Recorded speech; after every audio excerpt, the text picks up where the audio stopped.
আমরা কি এই মহাবিশ্বে একা?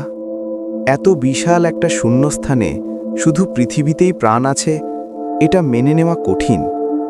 বিজ্ঞানীরাও বলেন আমাদের মতোই হয়তো অন্য কোনো গ্রহে অন্য কোনো সভ্যতা আকাশের দিকে তাকিয়ে আছে। কিন্তু প্রশ্ন হলো, তারা যদি থাকেই, তবে আমরা তাদের দেখা পাচ্ছি না কেন? কিংবা তারা কেন আমাদের সাথে যোগাযোগ করছে না? এর উত্তর লুকিয়ে আছে মহাবিশ্বের এক নির্মম সত্যের মধ্যে। মহাবিশ্ব স্থির নয়। ১৩ বিলিয়ন বছর আগে বিগ ব্যাংয়ের পর থেকে এটি ক্রমাগত প্রসারিত হচ্ছে, অনেকটা বেলুন ফোলানোর মতো। এর ফলে গ্যালাক্সিগুলো একে অপরের থেকে প্রচণ্ড গতিতে দূরে সরে যাচ্ছে।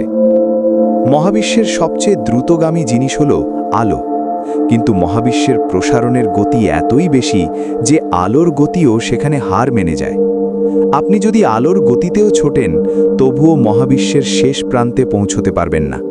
ধরুন, কোনো উন্নত এলিয়েন সভ্যতা আমাদের দিকে রওনা দিল, কিন্তু মহাবিশ্বের প্রসারণ তাদের এবং আমাদের মাঝখানের পথকে এতটাই লম্বা করে দেবে যে তারা কখনোই আমাদের কাছে পৌঁছতে পারবে না।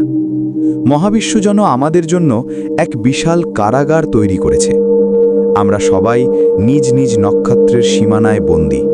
হয়তো তারা আছে, কিন্তু মহাবিশ্বের এই অসীম দূরত্ব আমাদের মিলন কখনোই হতে দেবে না। আমরা কি তবে চিরকাল একাই থাকব? আপনাদের কি মনে হয়? কমেন্টে জানান।